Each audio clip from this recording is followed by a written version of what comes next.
Unbeaten Punjab Kings কালকের দুর্দান্ত একটা রেকর্ড ব্রেকিং রান চেস করে জিতে নিয়েছে পাঞ্জাব কিংস আরও একটি ম্যাচ। 6 উইকেটে দিল্লি ক্যাপিটালসকে তারা হারিয়ে দেয়।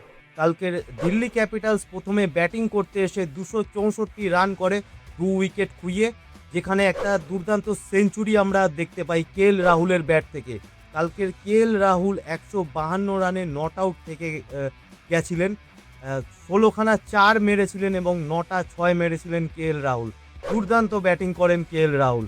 তার সঙ্গে কিন্তু যোগ্য সঙ্গত দেন নীতিশ রানাও কিন্তু 91 রানের একটা দুর্ধর্ষ ইনিংস খেলেন। 44 বলে 91 রান করে তিনি আউট হয়ে যান।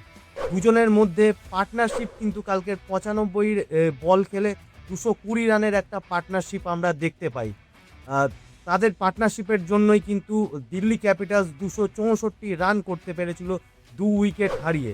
পাঞ্জাব কিংসের বোলাররা কিন্তু খুব বাজে বোলিং করেছেন এবং ফিল্ডাররাও খুব খারাপ ফিল্ডিং করেছে। কালকের ক্যাচ মিস হতে দেখেছি, ফিল্ডিং মিস হতে দেখেছি।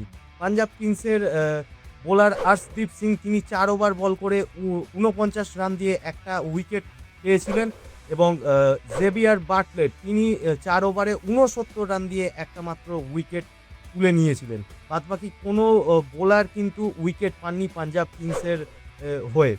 দিল্লি ক্যাপিটালস কালকের দুর্দান্ত ব্যাটিং করেছিল, 264 রান তারা করেছিল, 265 রানের লক্ষ্যমাত্রা রেখেছিল পাঞ্জাব কিংসের সামনে। কিন্তু পাঞ্জাব কিংস তারা ব্যাটিং করতে এসে দুর্দান্ত ব্যাটিং দেখলাম। প্রিয়াংশ আরিয়া ওপেনার এবং সিমরান সিং দুজনেই কিন্তু শুরুটা দারুণ করেছিলেন। তাদের মধ্যে একটা পার্টনারশিপ হয়, 41 বলে 126 রানের পার্টনারশিপ হয়। তারই সুবাদে প্রিয়াংশ আরিয়া 17 বলে 43 রান করেছিলেন এবং তিনি তারপরে আউট হয়ে যান। সিমরান সিং 26 বলে কালকের কিন্তু 76টি রান করেছিলেন, তিনিও আউট হয়ে যান। লাস্টে এসে শ্রেয়াস আইয়ার দুর্দান্ত ব্যাটিং আমরা দেখলাম। শ্রেয়াস আইয়ার 36 বলে 71 রানে নট আউট থেকে যান। শ্রেয়াস আইয়ার দারুণ ব্যাটিং করেছেন, 7খানা 6 মেরেছিলেন। তিনি কিন্তু ম্যাচ জিতিয়ে মাঠের বাইরে যান। 18.5 ওভার খেলে পাঞ্জাব কিংস 265 রান তুলে নেয় এবং তারা ম্যাচটা জিতে যায়। দিল্লি ক্যাপিটালসের হয়ে খুব বাজে বোলিং হয়েছে বোলারদের থেকে। ফিল্ডাররাও খুব বাজে ফিল্ডিং করেছেন।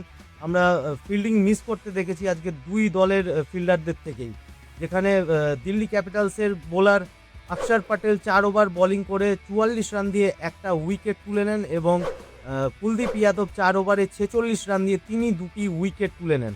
বাদবাকি কোনো বোলার সেইভাবে দাঁড়াতে পারেননি, ভালো বোলিং করতে পারেননি পাঞ্জাব কিংসের এগেনস্টে। দুর্দান্ত একটা জয় ছিনিয়ে নেয় পাঞ্জাব কিংস কালকের ম্যাচে এবং পাঞ্জাব কিংস কিন্তু পয়েন্টস টেবিলে 1 নম্বর পজিশনটা ধরে রেখেছে।